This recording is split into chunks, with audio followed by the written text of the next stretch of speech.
கஸ்தூரி ஓ கஸ்தூரி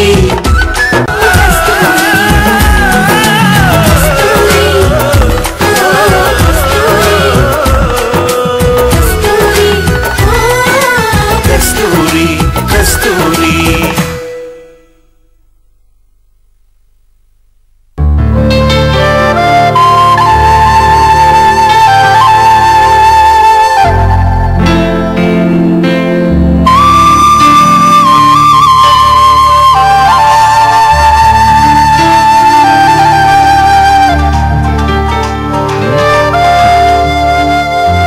hello, ஆமா sir, உங்க கல்யாண பட்ஜெட் தான் எழுதி நிக்கிறேன். என்ன சார்? ஐயோ, பட்ஜெட்ல துண்டு வந்துச்சு சார்.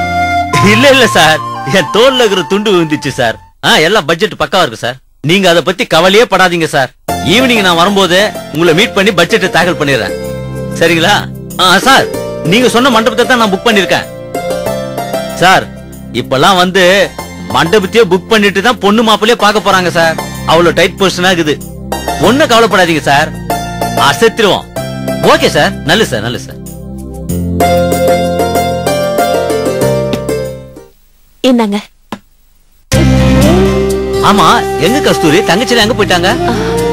இன்னைக்கு பொற்கொடி ஃப்ரெண்டுக்கு கல்யாணம், அதுக்காக எல்லாரும் போயிருக்காங்க. பொற்கொடிக்கு கல்யாண வயசு ஆயிடுச்சு.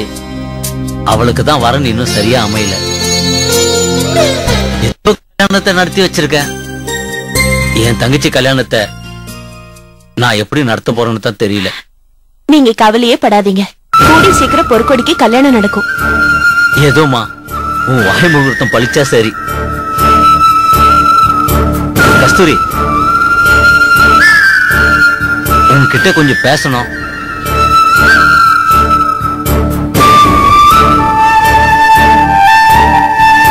எனக்கு 3 தங்கச்சிங்க இருக்காங்க. நீ எப்ப இந்த வீட்டுக்கு வந்தியோ அப்பவே எனக்கு 4 தங்கச்சிங்க இருக்கிறதா நினைச்சுக்கிட்டேன். உன்னை பத்தி எதுவுமே கேட்க வேணான்னு நான் தான் என் தங்கச்சிங்க கிட்ட சொல்லி வச்சேன். நீ இந்த வீட்டுல கொஞ்ச நாளா எங்க கூட இருக்க. இது வரைக்கும் உன்னை தேடி யாரும் வரல, நீயும் யாரையும் தேடி போகல. என் தங்கச்சிங்க வாழ்க்கையில ஏதாவது ஒரு ப்ராப்ளம் இருந்து அதை என்கிட்ட சொல்லாம இருந்தா ஒரு அண்ணங்கிற முறையில அதை நான் தெரிஞ்சுக்க ஆசைப்படுவேன். அந்த முறையில தான் நான் உன்கிட்ட கேட்கிறேன். உனக்கு ஏதாவது ப்ராப்ளம் இருந்தா அதை என்னால சால்வ் பண்ணி வைக்க முடியும்னு நான் நம்புறேன். உன்னை பத்தி ஏதாவது சொல்லணும்னு நினைச்சா நீ சொல்லலாம். என்ன பத்தி சொல்றதுக்கு ஒண்ணும் இல்ல. என் வாழ்க்கையில நடந்ததெல்லாம் மறக்கணும்னு தான் நான் நினைக்கிறேன்.